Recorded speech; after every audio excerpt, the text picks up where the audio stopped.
तुम्हें लगता था ना कि लंकेश ने जो पाया अपने बल से पाया। देखो अपने चारों ओर, देखो इस प्रजा को, इनके प्रति कितनी करुणा है लंकेश को। देखो लंकेश की प्रजा के मन में लंकेश के प्रति कितना सम्मान, कितना स्नेह, कितना आदर है। ये मुझे अपना महाराज नहीं, अपना भगवान मानते हैं, क्योंकि मेरे आने से पहले इनके पास कुछ नहीं था, ना बल, ना भोजन, ना स्थल। आज इनके पास सब कुछ है। आज इनके पास रहने को घर है, ये स्वर्ण लंका है, बल है, शक्ति है, और सबसे बड़ी बात, इनके पास इनका सम्मान है। तुम्हारे राम की करुणा ने एक अहिल्या का उद्धार किया है, परंतु मेरी करुणा ने संपूर्ण राक्षस कुल का उद्धार किया है। करुणा उसे शोभा देती है जो शक्तिशाली हो, सक्षम हो। तुम्हारा निष्कासित राम, जिसकी स्वयं की दशा करुण है, जो अपने प्रजा के दायित्व से भाग खड़ा हुआ, वहीं मैं रावण सदा अपनी प्रजा के लिए दृढ़ खड़ा रहा। देखो अपने चारों ओर, यहां ना दारिद्रता है और ना दुख। मेरी प्रजा मेरे लिए प्राण देने को तत्पर है। अब बताओ, क्या मैं करुणामयी रावण उस वनवासी राम से अधिक योग्य नहीं?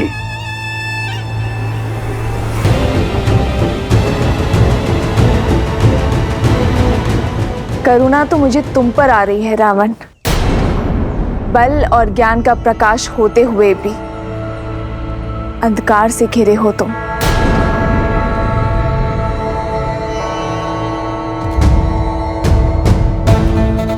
जिन मुख पर उल्लास देख रहे हो, उनकी आंखों के पीछे छिपा भय नहीं देखा तुमने?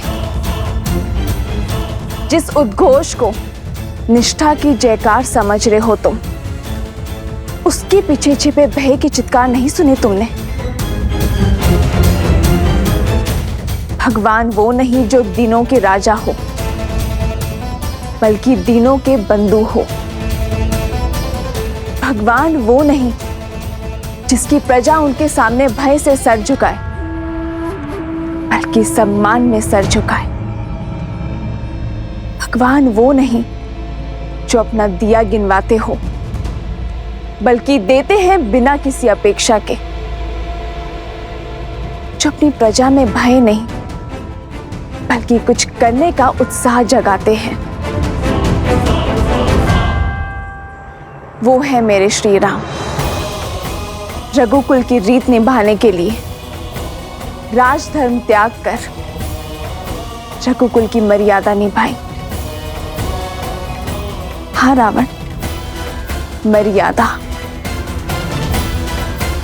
और तुम अपनी तुलना मेरे श्री राम से करने का दुस्साहस कर रहे हो। उस दिन तुम मुझे अपने भीतर का आधा राक्षस दिखा रहे थे ना। यदि तुमने अपने भीतर के आधे नर को जगाया होता, तो मेरे करुणामयी राम को समझे होते कि प्रजा का वास्तविक सुख क्या है। जिस दिन तुमने अपने भीतर के राक्षस को परास्त कर ज्ञानी ब्राह्मण को महत्व दोगे, उस दिन तुम समझोगे कि तुम्हारा चरित्र मेरे श्री राम के चरणों के धूल समान भी नहीं।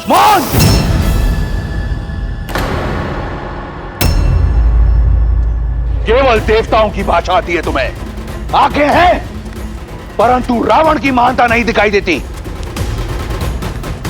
वर्षा के पश्चात यह आखिरी अवसर दे रहा था तुम्हें, परंतु तुम इस लायक नहीं। कि तुम लंका की महारानी बन सको। मिथिला में तुमने जन्म लिया, परंतु अज्ञानी हो तुम। विवेक नहीं सीखा तुमने। तुम किसी राजकुल में जन्म लेने योग्य नहीं। अयोध्या की रानी क्या, तुम तो किसी की दासी बनने योग्य भी नहीं। मूर्ख! क्षमा कीजिए भैया, किंतु आप अपनी सीमा लांघ रहे हैं।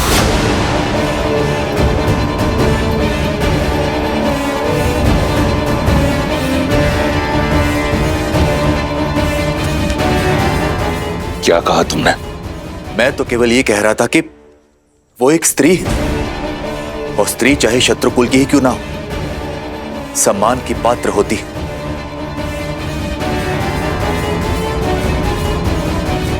तो अब सम्मान और अपमान का पाठ मुझे एक तुच्छ विष्णु भक्त से सीखना होगा। देख लो रावण, भक्ति से शक्ति जागृत हुई है, वो भी तुम्हारे परिवारजन के मन में। सोचो, यदि ये भक्ति इस प्रजा के मन में जागृत हुई तो क्या होगा रावण? भक्ति तो लंका में केवल मेरी होगी।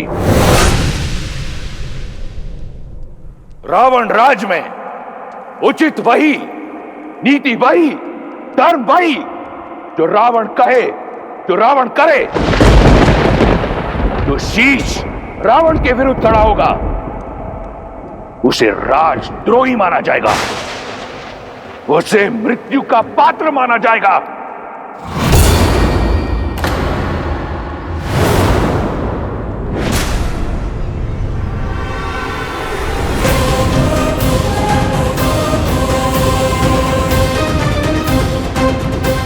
नहीं पिताश्री, ये आपके अनुज हैं, परिवार है, इनके प्राण मत लीजिए।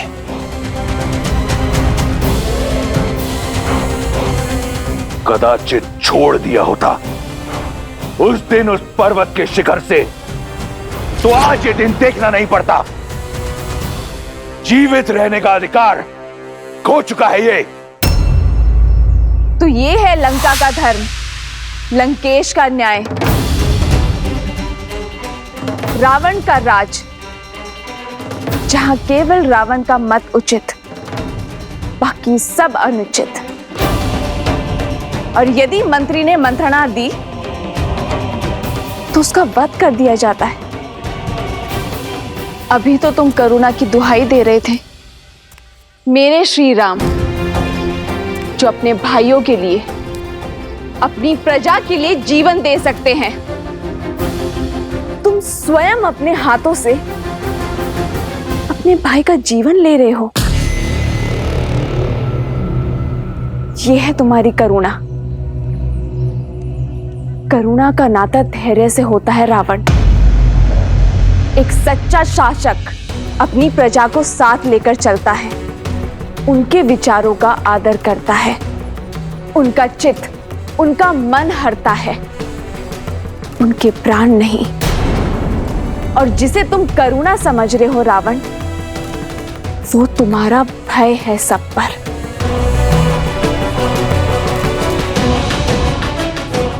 ये सर भय में झुके हैं, और जो सर भय में झुकते हैं वो विद्रोह में सबसे पहले उठते हैं। प्रमाण तुम्हारे सामने है।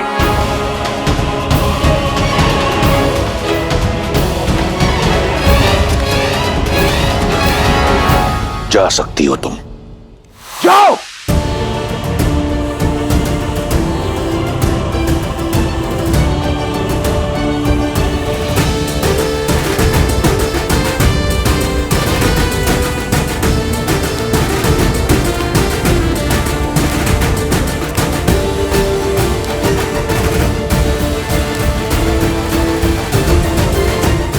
आज तो बच गए, परंतु स्मरण रहे,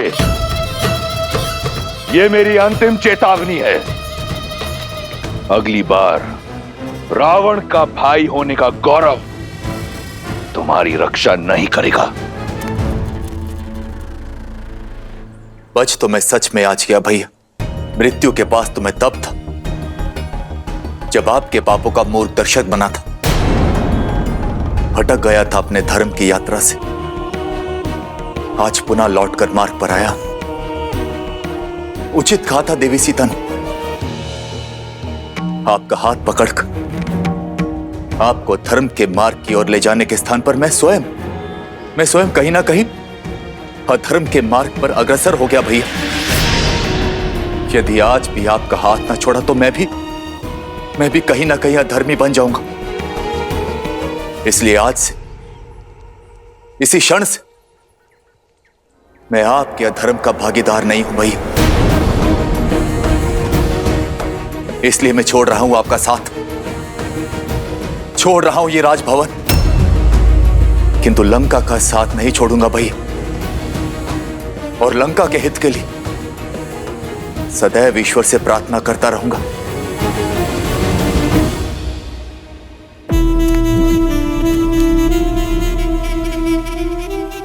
लंका और लंकेश को तुम्हारी प्रार्थना की आवश्यकता नहीं, मुझे ना तुम्हारे साथ की कभी आवश्यकता थी और ना होगी। रावण स्वयं ही पर्याप्त है। उसे अपने जीवन का उद्देश्य स्पष्ट रूप से दिख रहा है। तुम जाना चाहते हो तो जाओ, चले जाओ।